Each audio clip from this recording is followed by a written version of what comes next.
Welcome to a reading from the Bible of Exodus chapter 34. The Lord said to Moses, "Chisel out 2 stone tablets like the first ones, and I will write on them the words that were on the first tablets which you broke. Be ready in the morning, and then come up on Mount Sinai. Present yourself to me there on top of the mountain. No one is to come with you or be seen anywhere on the mountain. Not even the flocks and herds may graze in front of the mountain." So Moses chiseled out 2 stone tablets like the first ones and went up Mount Sinai early in the morning, as the Lord had commanded him. And he carried the 2 stone tablets in his hands. Then the Lord came down in the cloud and stood there with him and proclaimed his name, the Lord. And he passed in front of Moses, proclaiming, the Lord, the compassionate and gracious God, slow to anger, abounding in love and faithfulness, maintaining love to thousands, and forgiving wickedness, rebellion, and sin. Yet he does not leave the guilty unpunished. He punishes the children and their children for the sin of the parents to the 3rd and 4th generation.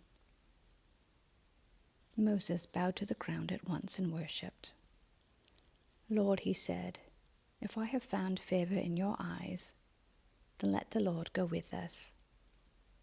Although this is a stiff-necked people, forgive our wickedness and our sin, and take us as your inheritance." Then the Lord said, "I am making a covenant with you. Before all your people I will do wonders never before done in any nation in all the world. The people you live among will see how awesome is the work that I, the Lord, will do for you. Obey what I command you today. I will drive out before you the Amorites, Canaanites, Hittites, Perizzites, Hivites, and Jebusites. Be careful not to make a treaty with those who live in the land where you are going, or they will be a snare among you. Break down their altars, smash their sacred stones, and cut down their Asherah poles. Do not worship any other god, for the Lord, whose name is jealous, is a jealous God. Be careful not to make a treaty with those who live in the land, for when they prostitute themselves to their gods and sacrifice to them, they will invite you, and you will eat their sacrifices. And when you choose some of their daughters as wives for your sons, and those daughters prostitute themselves to their gods, they will lead your sons to do the same. Do not make any idols. Celebrate the festival of unleavened bread.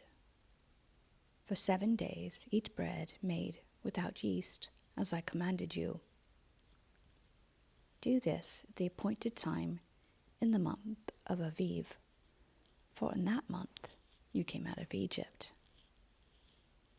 The first offspring of every womb belongs to me, including all the firstborn males of your livestock, whether from herd or flock.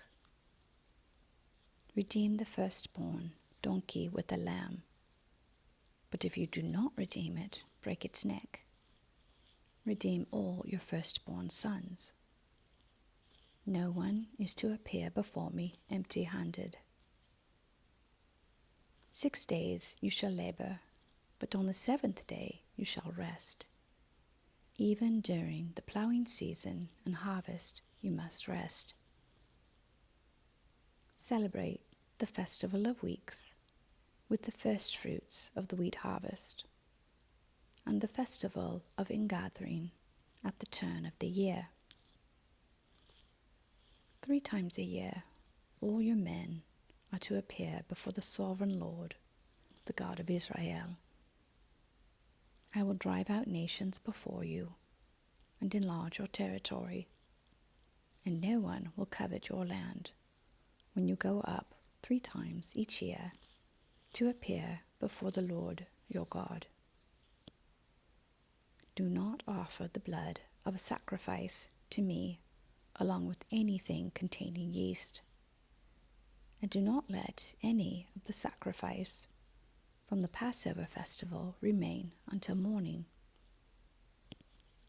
Bring the best of the first fruits of your soil to the house of the Lord your God. Do not cook a young goat in its mother's milk. Then the Lord said to Moses, "Write down these words, for in accordance with these words I have made a covenant with you and with Israel." Moses was there with the Lord 40 days and 40 nights, without eating bread or drinking water. And he wrote on the tablets the words of the covenant, the 10 Commandments. When Moses came down from Mount Sinai with the 2 tablets of the covenant law in his hands, he was not aware that his face was radiant, because he had spoken with the Lord. When Aaron and all the Israelites saw Moses, his face was radiant, and they were afraid to come near him. But Moses called to them. So Aaron and all the leaders of the community came back to him, and he spoke to them. Afterward, all the Israelites came near him, and he gave them all the commands the Lord had given him on Mount Sinai. When Moses finished speaking to them, he put a veil over his face. But whenever he entered the Lord's presence to speak with him, he removed the veil until he came out.